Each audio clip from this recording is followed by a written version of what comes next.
taking you to a home from home. It's a place that's really dear to my heart. It's a place I've been visiting for the past 15 years. As I pass through various areas of France, I do bits of work and do this and that. But this place, I kind of met up with a guy back in 2003, 2004, something like that. And the family kind of adopted me. And because of my Norwegian blood, because I'm Norwegian, another story maybe, he calls me Le Viking, or the Viking, and he's the Count of the Chateau, and his obsession is this castle. And whenever I turn up, it's like, oh, the Viking is here for attaque. The Vikings are coming to attack me. So it's so it's really quite I don't know, it's quite, there's something quite deep about it, you know, quite primal, even about being in this place. And periodically over the years, whenever I come through, which is 3-4 times a year, I always stop here and live with them for a bit. And I work on the castle, and we've done a lot over the years together. The roofs and the floors and the timber and the big stonework, and you know, you're going to see a lot of it in a minute, but I just wanted to film a little bit before we get there, because as we drive down here, around the next corner, we should be able to already see the castle in the distance, and you can imagine, you know, this thing just looming out of a forest. You know, years ago it was one of the last castles that were built at the end of the 100-Year War, the War of the Roses, and it never got put into use because the war kind of stopped, or the peace treaty was signed in Orléans, and which is a little bit further north. So this castle became obsolete quite quickly, you know, and down the years it passed from one count to the next count to the next count, and eventually one of the countesses in the early part of the 20th century, she sold it to the village, and they used it to store grain. So it was just like, they were just grain towers for a while. Anyway, we're just coming up on it now, so enjoy.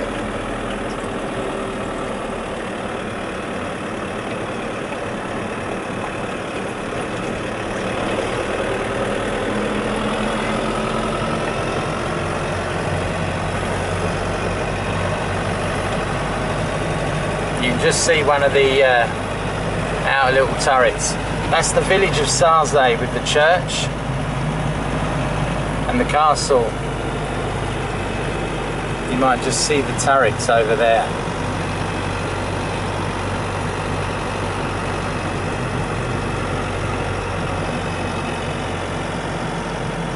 And one of the old farms next to it. Here we go. The grand entrance. Hopefully the Count is there, Richard.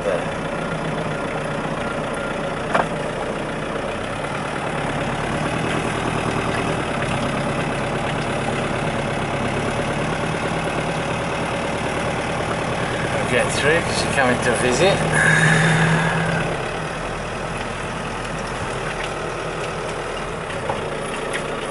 Through the gates.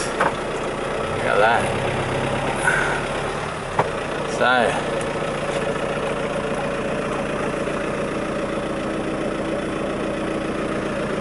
just a quick look.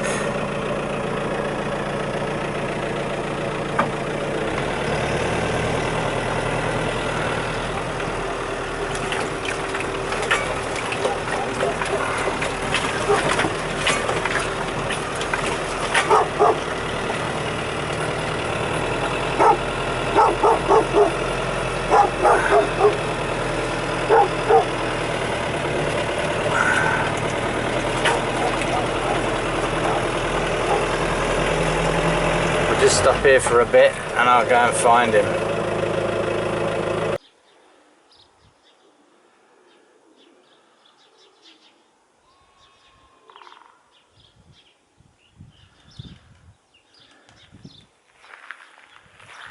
So peaceful here. Just heard a woodpecker in the distance.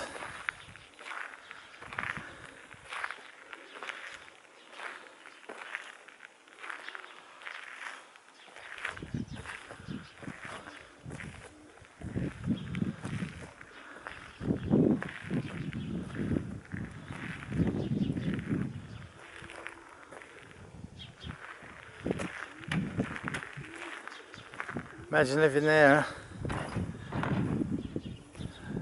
Lovely.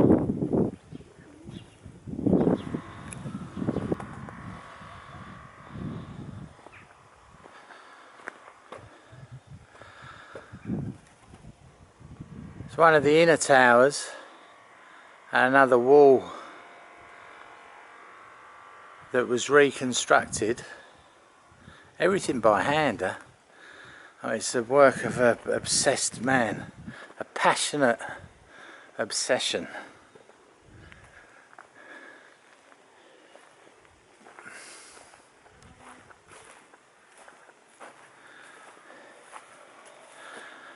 And this,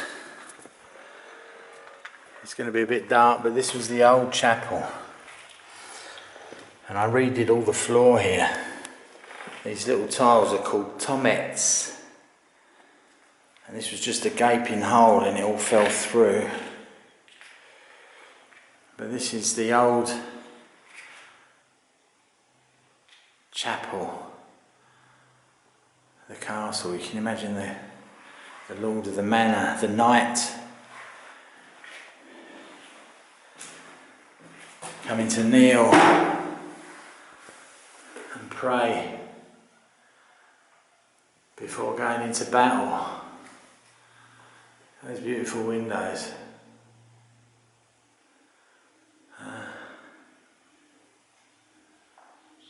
It's an amazing place. And you can still see on the ceiling there, that's original parts of the fresco. I don't know if I mentioned this is 13th century.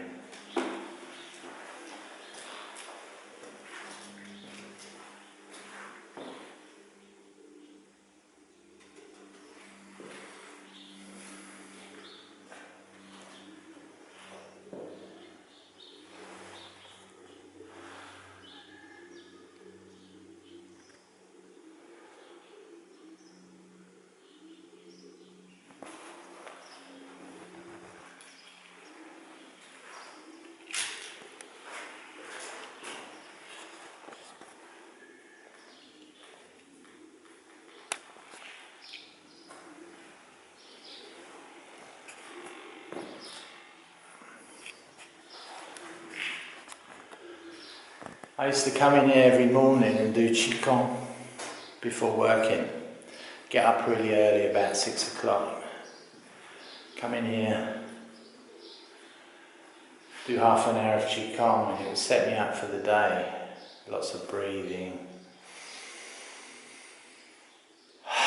It's just another place, one of those places, you know, it's only small, but there's a presence. There's just a beautiful feeling. I don't know if you can see there in the walls. They've got these little holes where they used to shoot arrows so they could protect everything all round. Amazing.